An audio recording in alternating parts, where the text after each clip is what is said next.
morning everyone, and welcome to this week's garden update, where I'm going to harvest a large funny shaped looking sweet potato. I'm going to show you some seeds that arrived this week which I ordered a few days ago, plus I'm going to have a chat about how to grow potatoes in a container. So please just sit back and relax for a few minutes and I'll show you around. I've noticed underneath this blanket of nasturtium foliage the odd bit of colour starting to poke through, like over here. These edible plants are starting to flower again. These are a pretty shade of orange, but in this patch I also have yellow blooms and red as well. I've got some sweet potato growing under here that I thought I would dig up now and maybe make some nice wedges for lunch. These sweet potatoes grew here over summer and autumn in this free draining soil. This is a full sun position and I made sure to keep the area well watered, especially during those really hot summer days. Something you may not know is, despite their name, sweet potatoes are not related to potatoes at all, but rather the morning glory family. I harvest this one because the foliage above had mostly died off due to the frost we got a couple of weeks ago. Sweet potatoes are also very easy to propagate from cuttings or slips.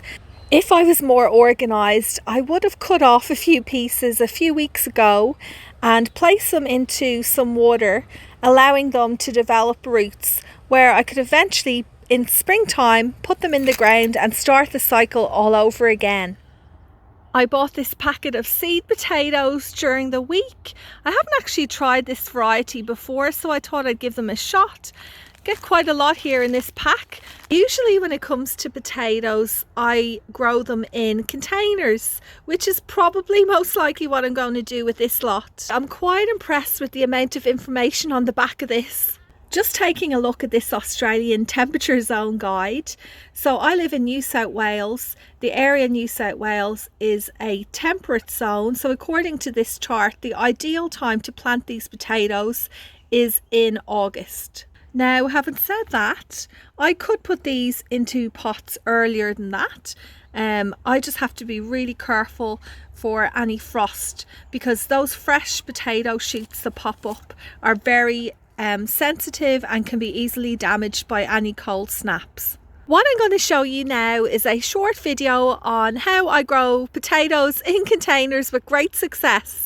It may help some of you who are growing this crop for the first time, but please remember this is only one of many methods, the one that I use, so let's get into it.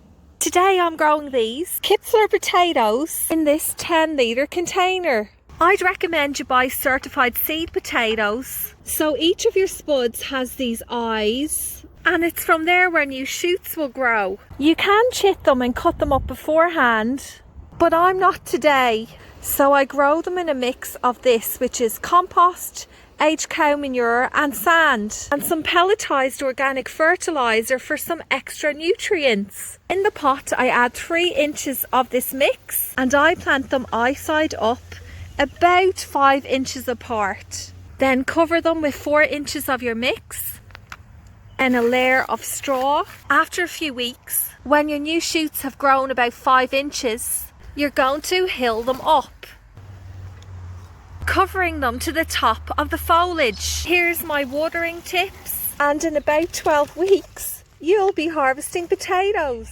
I had one of my seed orders delivered today, which I'm very excited about because there's a few varieties in here which I have never tried before.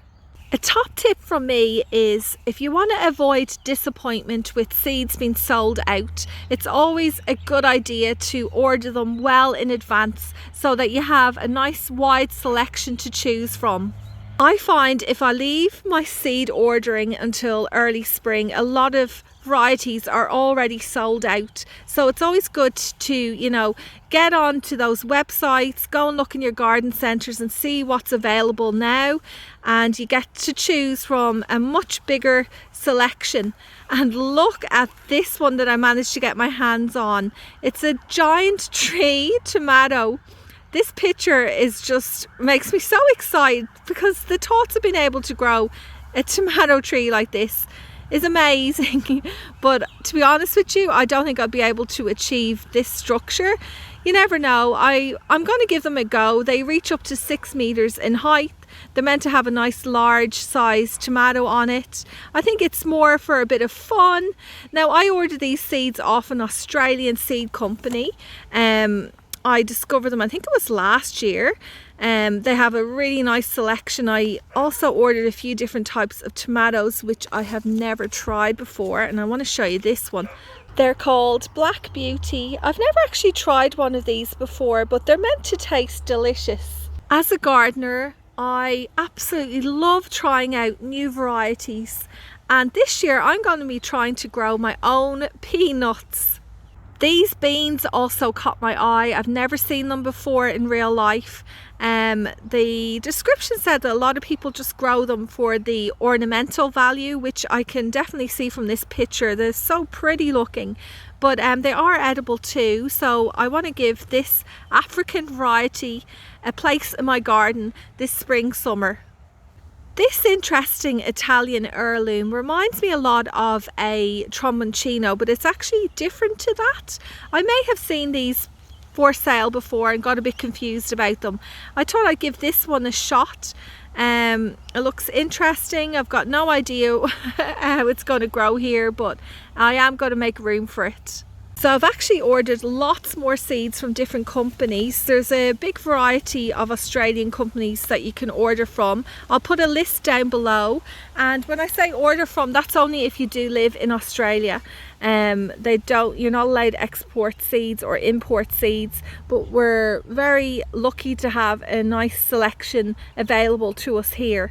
Before I pack these away, I just wanted to say that I won't be sowing these anytime soon. It's still way too cold here. Probably I'm looking at maybe mid-July before I'm thinking about getting these sown, and even at that stage it will be in my little greenhouse, protected from the cold weather. Well, that's about it for this week, everyone. Thank you so much for watching, and I'll see you again next Friday.